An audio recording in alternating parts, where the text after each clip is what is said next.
మన ప్రభువును రక్షకుడైన యేసుక్రీస్తు పరిశుద్ధ నామమున ప్రియదేవుని సంగమా ప్రియదేవుని బిడ్డలారా ఉదయకాల సమయం దేవుని వాక్యం ధ్యానించడానికి ముందుగా ప్రార్థన చేస్తున్నాం. ప్రార్థన. కృపగల తండ్రి, దయగల యేసయ్య, నీ బంగారు పాదాలకు లేఖలేని వందనాలు, స్తుతులు, స్తోత్రములు. గతించిన రాత్రి అంతా నీ రేఖల చాటును కాచి కాపాడి సంరక్షించిందేవా ఉదయకాల సమయం సజ్జలు లెక్కన చేరి ప్రార్థించుండగా వాక్యమైన దేవుడు వాక్యం ద్వారా నాతో మాట్లాడి మీరే మహిమగంత ప్రభావాలు పొందమని యేసునామమున అడుగుచున్నాం తండ్రి. ఆమె. ప్రియదేవుని సంగమ ప్రియదేవుని బిడ్డల నెడుదును ఏర్పాటు చేయడం వాక్య భాగము అడ్వెంట్లోని మొదటి ఆదివారం కొరకు ఏర్పాటు చేయబడిన పత్రికా వాక్య భాగము అపోస్తలుడైన పౌలు కొలస్సీలకు రాసిన పత్రిక మొదటి అధ్యాయము 12 నుంచి 23 వచనాలు ధ్యానం చేసుకుందాము. అడ్వెంట్లోని మొదటి ఆదివారం కొరకు ఏర్పాటు చేయబడిన పత్రికా వాక్య భాగము అపోస్తలుడైన పౌలు కొలస్సీలకు రాసిన పత్రిక మొదటి అధ్యాయము 12 నుంచి 23 వచనములు ఈ విధంగా రాయబడినవి. అందుచేత ఈ సంగతి వినిన నాటి నుండి మేము మీ నిమిత్తము ప్రార్థన చేయటం మానక, మీరు సంపూర్ణ జ్ఞానమును ఆత్మ సంబంధమైన వివేకమును గలవారును ఆయన చిత్తమును పూర్ణముగా గ్రహించిన వారునై ప్రతి సత్కార్యములో సఫలులగుచు దేవుని విషయమైన జ్ఞానమందు అభివృద్ధి పొందొచ్చు అన్ని విషయాలలో ప్రభువును సంతోష పెట్టునట్లు ఆయనకు తగినట్లుగా నడుచుకొనవలనని ఆయన యందు అనగా ఆనందముతో కూడిన పూర్ణమైన ఓర్పును దీర్ఘశాంతమును కనపరుచినట్లు ఆయన మహిమ శక్తిని బట్టి సంపూర్ణ బలముతో బలపరచబడవలనని తేజోవాసులైన పరిశుద్ధుల స్వాస్యములో పాలువారమవునట్టు మనలను పాత్రులుగా చేసిన తండ్రికి మీరు కృతజ్ఞతాస్థుతులు చెల్లింపవలనని దేవుని బతిమాలుచున్నాను.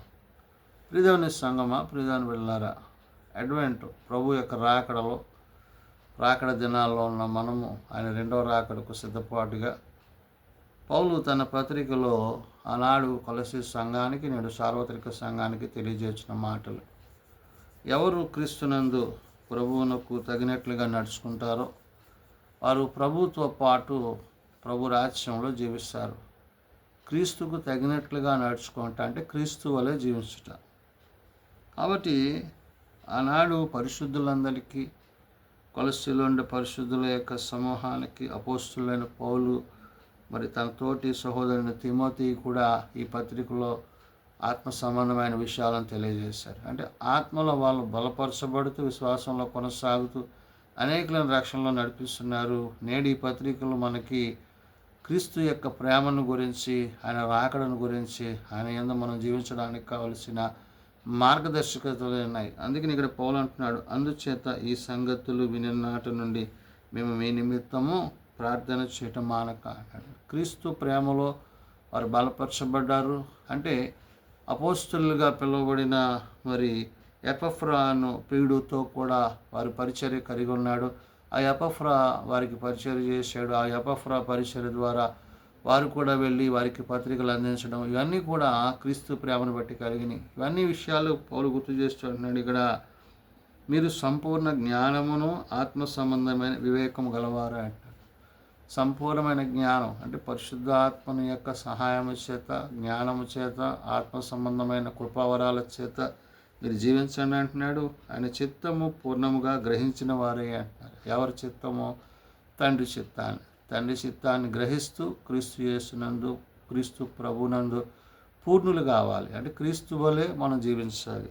కాబట్టి ప్రతి సత్కార్యములో సఫలులగుచు అంటున్నాడు. అంటే క్రీస్తు ఎలాగైతే మన కొరకు తను తాను సమర్పించుకొని అర్పణగా ఆయన వచ్చి ఉన్నాడో, నేడు నీవు నీ అర్పణ అనగా క్రీస్తు వరకు నీవు అర్పింపబడవలసి ఉన్నది ఆయన రాజ్యంలో ప్రవేశత కొరకు. అందుకే ఇక్కడ పౌలు అంటాడు, ప్రతి సత్కార్యములు సఫలులగుచు దేవుని విషయమై జ్ఞానమందు అభివృద్ధి పొందొచ్చు అన్నాడు. మన జ్ఞానము పరసంబంధమైనదిగా, పరలోక సంబంధమైన జ్ఞానంతో కూడింది ఉండాలి.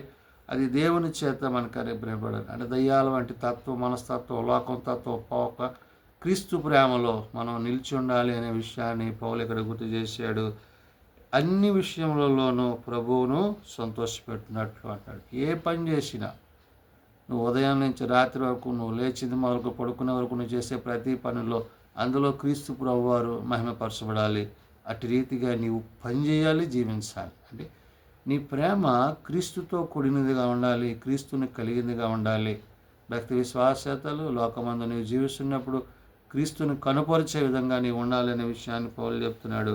ఆయనకు తగినట్లుగా నడుచుకునే వాళ్ళని అన్నాడు. ప్రభువు తగినట్లుగా. ప్రభు చూపించారు కదా, నేనే మార్గమును సత్యమును జీవమును. ఆయన మార్గంలో, ఆయన సత్యంలో, ఆయన జీవములో మనం ఉన్నప్పుడే ఆ సత్యం మనలను సర్వసత్యంలోనికి నడిపిస్తుందనే విషయాన్ని పౌలు గుర్తు చేస్తున్నాడు. ఆనందంతో కూడిన పూర్ణమైన ఓర్పును, దీర్ఘశాంతమును కనపరుచున్నట్లు ఆయన యొక్క మహిమాశక్తిని బట్టి సంపూర్ణ బలముతో బలవంతులు కావాలంటున్నాడు. అంటే ఏది చేసినా బలముతో, శక్తితో, జ్ఞానముతో, ప్రార్థనతో, విశ్వాసముతో ప్రభువుకి, ప్రభు యొక్క చిత్తానికి, ఆయన తండ్రి చిత్తాన్ని ఎలాగైతే జరిగించారో ఆయన కుమారుని యందు విశ్వాసం ఉంచిన నీవు కూడా అటు చిత్తంలో నీవు కొనసాగాలి అనే విషయాన్ని చెప్తున్నాడు. తేజోవాసులైన పరిశుద్ధుల స్వాస్యములో పాలివారమగుటకు మనలను పాత్రులుగా చేస్తున్నాడు. తేజోవాసులు అనగా ప్రాచీన ప్రతులు మిమ్మల్ని కూర్చుని పాఠ్యాంశాలంటే ఇక్కడ ఏంటంటే ఆయన యందు మహిమ స్వరూపులుగా, ఆయన యందు మహిమలో ప్రవేశించే స్థితిని, అంటే పరలోకంలో దేవునితో జీవించే ఆ యొక్క తత్వాన్ని మనం కలిగి ఉండాలని పౌలు చెప్తున్నాడు.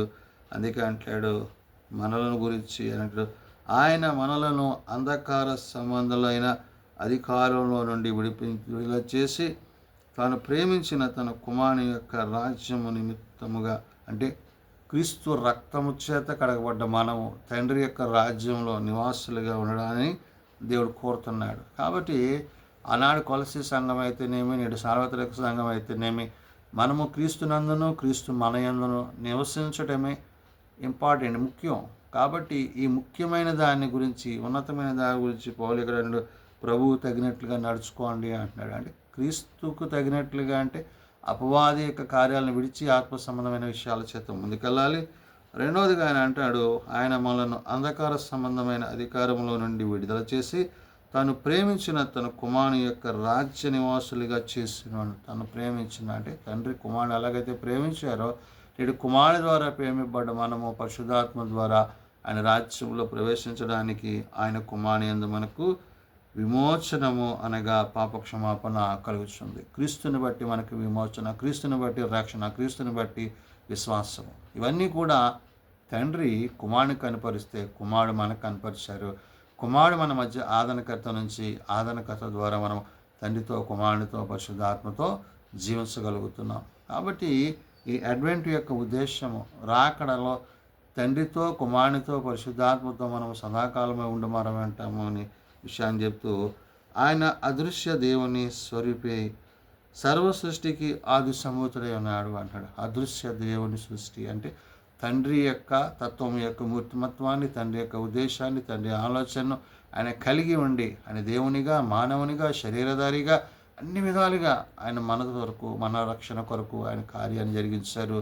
కాబట్టి ఆయన బట్టి అంటాడు, ఎలాగనగా ఆకాశమందునమైనను భూమి అందున్నమైనను దృశ్యమైనవి కానీ అదృశ్యమైనవి కానీ అవి సింహాసనలను, ప్రభుత్వములైనను, ప్రధానులైన, అధికారులైన సర్వమును ఆయన యందు సృజింపబడను. సర్వమును ఆయన ద్వారాను ఆయనను బట్టి సృజింపబడను.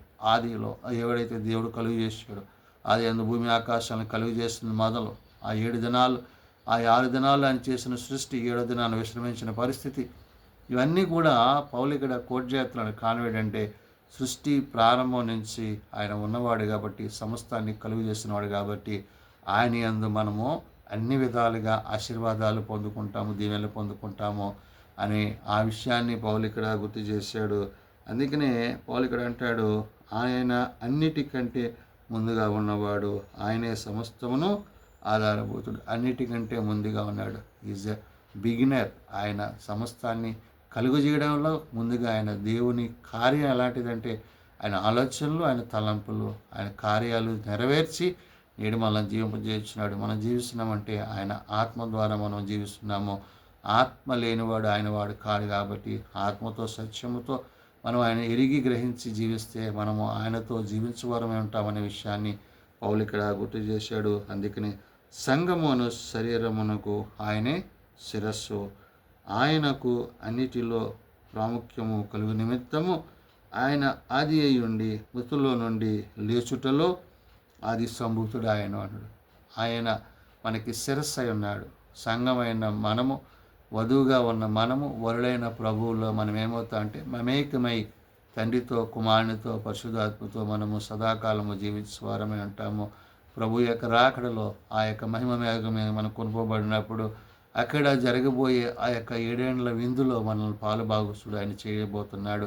ఒకవేళ ఆ విందులో మనం పాలుపోకపోతే మనకి ఇక్కడ 7 ఏండ్ల శ్రమలు ఇహమందు మనం పడవలసి ఉంటుందనే విషయాన్ని ఇక్కడ పౌలు మాట్లాడుతూ అందుకనే అంటాడు, సంఘము ఆయన శరీరమునకు ఆయనే శిరస్సు అన్నాడు. ఆయన కలిగి మనం లేకపోతే, శిరస్సు అయిన క్రీస్తును కలిగి లేకపోతే అపవాది మన మీద ఏలుబడి చేస్తాడు. కాబట్టి అపవాది యొక్క ఏలుబడిలో పోకుండా, పాపంలో పడిపోకుండా విశ్వాసంలో మనం కట్టబడాలని పౌలు ఈ విషయాన్ని గుర్తు చేశాడు.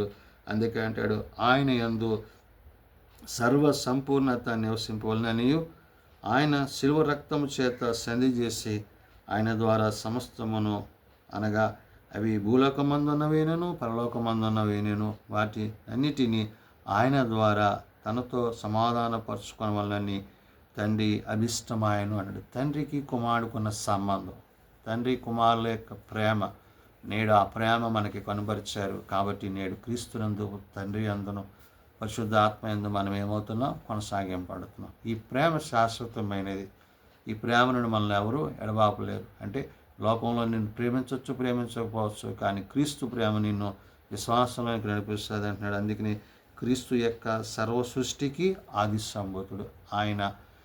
ఆయన యొక్క కార్యాలు, ఆయన యొక్క ఉద్దేశాలు, ఆయన తలంపులన్నీ జరిగించి నెరవేర్చారనే విషయం చెప్తూ చివరిగా అంటాడు, మరియు గత కాలమందు దేవునికి దూరస్తులను మీ దుష్క్రియలను వలన మీ మనస్సులోని విరోధం భావము కలవారినై ఉండి మిమ్మను కూడా అంటాడు. అంటే ఏంటి, ఒకప్పుడు ప్రభువుని ఎరక్క జీవించిన మన బ్రతుకులు, క్రీస్తుని తెలియ బ్రతికిన బ్రతుకుల్లో నుంచి మనం ఏమో వల్ల విడిపింపబడి రక్షింపబడి క్రీస్తుని కలిగిన వారంగా, ఇక్కడ పౌలు అంటాడు క్రీస్తు మన మహిమా నిరీక్షణ అంటాడు. అంటే ప్రభువే మనకి మహిమనిచ్చేది, నిరీక్షణ ఇచ్చేది. నిరీక్షణ లేని వారిగా కాక నిరీక్షణ కలిగి విశ్వాసం నిలిచి, నిరీక్షణ లేని దుఃఖపడక నిరీక్షణతో మనం ఏం చేయాలి, క్రీస్తు కొరకు. అంటే ఏంటి నిరీక్షణ అంటే ప్రభు మరలా వచ్చి ఆయన ఉండు స్థానాన్ని మనల్ని నిలుపుతాడు. కాబట్టి అట్టి నిరీక్షణతో మనం ఏమాలి, ఒకరి యందు ఒకరు ప్రేమ కలిగి, భక్తి కలిగి, విశ్వాసం కలిగి, సహోదర భావం కలిగి, రొట్టె విచ్చుటందు ప్రార్థన, అపోస్తులు ఎలాగైతే వారు ఎలాగైతే జీవించి మాదిరికరమైన జీవితం జీవించారు అట్టి విశ్వాసాన్ని మనం కలిగి ఉండాలి తప్ప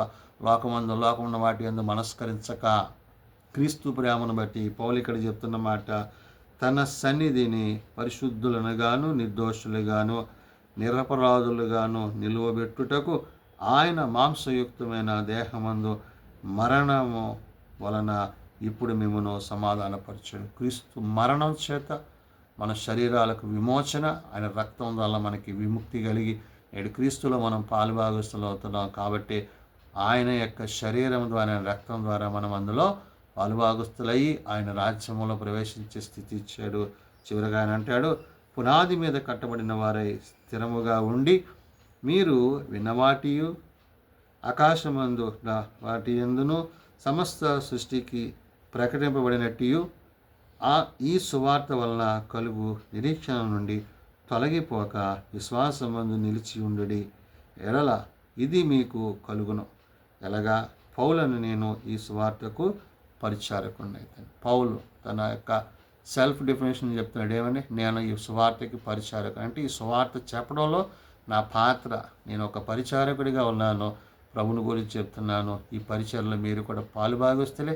ఈ పరిచర్లో మీరు కూడా పాల్గొంటే మీకు ఆశీర్వాదం, దీవెన అనే విషయాన్ని ఆనాడు కొలసి సంఘానికి, నేడు సార్వత్రిక సంఘానికి పౌలు చెప్తున్న మాట. కాబట్టి క్రీస్తునందును, క్రీస్తు రక్తమందును కడగబడ్డ వారంగా, క్రీస్తు యొక్క మహిమలో ఆ నిరీక్షణలో మనం నిలిచేవారిగా, క్రీస్తు సర్వ సృష్టికి ఆది సంబుధుడైన విషయాన్ని గుర్తెరిగి ప్రభు యొక్క ప్రత్యక్షకు తగినట్లుగా నడుచుకుని వారమై ఉండాలని పరిశుద్ధాత్మ దేవుడు తెలియజేసిన మాటలు ప్రార్థన చేసుకుందాం. ప్రేమ నమ్మకం కలిగిన మా తండ్రి, కృప కలిగిన దేవ, అవును నాయన, అడ్వెంట్ మాసంలో మమ్మల్ని ప్రవేశింపజేసి అయా నేడు పౌలు ద్వారా పత్రికల ద్వారా మాతో మాట్లాడిన దేవుడు, మేము బ్రతకడానికి, జీవించడానికి, నీలో కొనసాగడానికి నీ సహాయం మాకు దయచేశారు. కాబట్టి మేలైన వాటిని కలిగి ఉండుటకు, చేపట్టుటకు, అయా పరసంబంధమైన వాటి యందు విశ్వాసం ఉంచుటకు సహాయం దయచేయండి. మై డిజీస్ ఇన్ హెవెన్లీ ఫాదర్, పరిశుద్ధాత్ముడ నీ పరిశుద్ధాత్మ చేత మమ్మల్ని అందరినీ దర్శించి దీవించి మీరు రాకడికే మమ్మల్ని సిద్ధపరచండి. చిన్న బిడ్డలు, యవనులు, పెద్దలు, వృద్ధులు, ప్రతి వారిని వాని కుటుంబాలను బిడ్డలను ఆశీర్వదించండి. ఏ ఒక్కరు నశించక అంతటి అందరూ మారు మనసు కలిగి పాపక్షమాపణ కలిగి నీ నిత్య రాజ్యమందు చేరగలిగిన కృప దయచేయండి. నేటి సభాతి కొరకు రేపటి నుంచి మమ్మల్ని నీ వాక్యం మందు స్థిరపరిచి బలపరిచి కృప చేత నింపమని యేసునామమున అడుగుచున్నాము తండ్రి, ఆమేన్. పరలోకమందున మా తండ్రి, నీ నామం పరిశుద్ధపరచబడుగాక, నీ రాజ్యం వచ్చుగాక, నీ చిత్తం పరలోకమందు నెరవేర్చినట్లు భూమి మీద నెరవేరుగాక. మానదనహనడు మాకు దయచేయం. వీళ్ళ అపరాధం చేసిన వారిని మేము క్షమించి ఉన్న ప్రకారం అపరాధములను క్షమించు.